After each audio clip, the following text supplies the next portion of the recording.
The Jedi are evil, and I'm going to tell you why. Number one, they are wildly arrogant. And the worst part is, they don't even see it. They have convinced themselves that they are the moral compass of the galaxy. And everything revolves around them being that moral compass that they don't even see the decay within their own order. In The Phantom Menace, when Mace Windu says, "Oh, I do not believe the Sith could have returned without us knowing." That's crazy arrogant, you guys. I mean, and by the way, he super returned. And they worked with him like every day, and they didn't sense it. Number two, the no attachment rule is absolutely absurd and ridiculous and destructive. And by the way, they break it all the time, except when it comes to Anakin. Oh boy, when it came to Anakin, they were, then you got Obi-Wan saying, like, Anakin, I loved you like a brother. You're not supposed to love. You're not supposed to love. You're not supposed to form attachments with people. But boy, when it came to Anakin, they were no love for your wife, no love for your mom, no love for your unborn children. Stop feeling things, stop wanting things. Basically, stop being a human. And by the way, you can't just stop feeling things. You just got to feel it. We're human. And boy, they acted so surprised when Anakin turned to the dark side and he turned to Palpatine. Because guess what?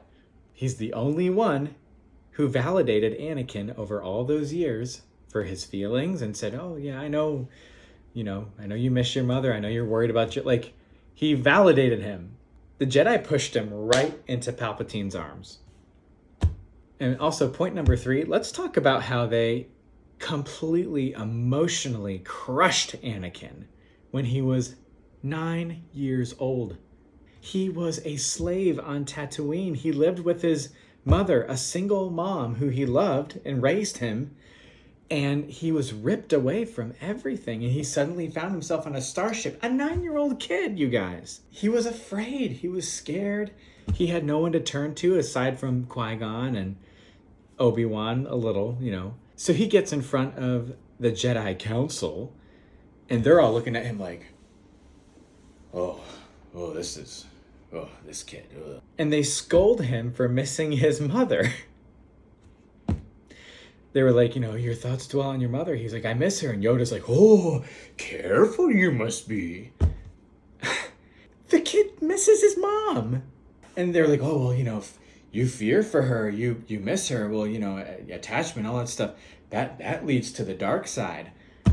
Newsflash, missing a family member, especially when you're a little kid, is not the path to the dark side.